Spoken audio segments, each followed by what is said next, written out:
Puis Elisabeth, il y a la coroner en chef qui a ordonné aujourd'hui la tenue d'une enquête publique sur les décès qui sont survenus dans les centres d'hébergement pour aînés. Oui, à commencer par les décès survenus au CHSLD Erin et ensuite d'autres décès survenus en résidence pour personnes âgées depuis le début de la crise. C'est important de le mentionner. Ce ne sont pas tous les décès survenus en résidence pour personnes âgées qui feront l'objet donc de cette enquête publique. Il faut que le décès soit survenu entre le 12 mars et le 1er mai 2020 et aussi il faut que le décès ait fait l'objet d'un avis au coroner en raison de son caractère violent, obscur ou parce qu'il est possiblement lié à de la négligence. Réaction là-dessus de la ministre Marguerite Blais.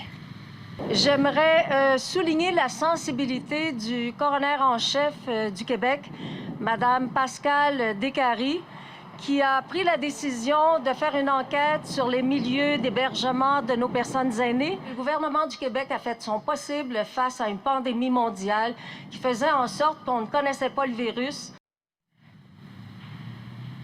Et Pierre, ce soir, on est devant le CHSLD Sainte-Dorothée à Laval. Vous savez, ici, il y a un recours collectif là, qui est déposé, donc pour faire une enquête, finalement faire la lumière sur les décès survenus durant la période COVID. On a parlé avec le porte-parole de ce recours collectif pour avoir sa réaction. On l'accueille vraiment comme une bonne nouvelle, on peut l'entendre. Ma mère est décédée le 4 avril. C'est dans la semaine suivante que j'ai contacté le bureau du coroner pour demander qu'il y ait une enquête qui soit faite. C'est épouvantable la gestion qu'il y a eu, puis qu'il y a encore cette semaine, dans le CIS de Laval. Ces gens-là, il faut qu'ils soient tenus responsables de leurs décisions.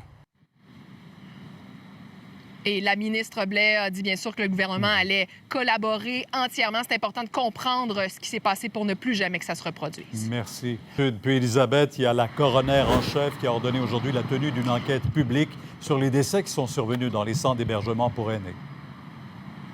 Oui, à commencer par les décès survenus au CHSLD Erin et ensuite d'autres décès survenus en résidence pour personnes âgées depuis le début de la crise. C'est important de le mentionner.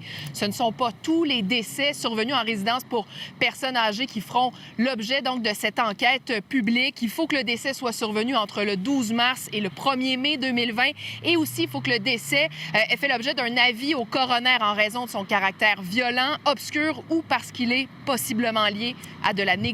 Réaction là-dessus de la ministre Marguerite Blais. J'aimerais souligner la sensibilité du coroner en chef du Québec, Mme Pascale Descaries, qui a pris la décision de faire une enquête sur les milieux d'hébergement de nos personnes aînées. Le gouvernement du Québec a fait son possible face à une pandémie mondiale qui faisait en sorte qu'on ne connaissait pas le virus. Et Pierre, ce soir, on est devant le CHSLD Sainte-Dorothée à Laval. Vous savez, ici, il y a un recours collectif là, qui est déposé, donc pour faire une enquête, finalement faire la lumière sur les décès survenus durant la période COVID. On a parlé avec le porte-parole de ce recours collectif pour avoir sa réaction. On l'accueille vraiment comme une bonne nouvelle, on peut l'entendre. Ma mère est décédée le 4 avril. C'est dans la semaine suivante que j'ai contacté le bureau du coroner pour demander qu'il y ait une enquête qui soit faite. C'est épouvantable la gestion qu'il y a eu, puis qu'il y a encore cette semaine, dans le CIS de Laval. Ces gens-là, il faut qu'ils soient tenus responsables de leurs décisions. Et la ministre Blais a dit bien sûr que le gouvernement allait collaborer entièrement. C'est important de comprendre ce qui s'est passé pour ne plus jamais que ça se reproduise. Merci.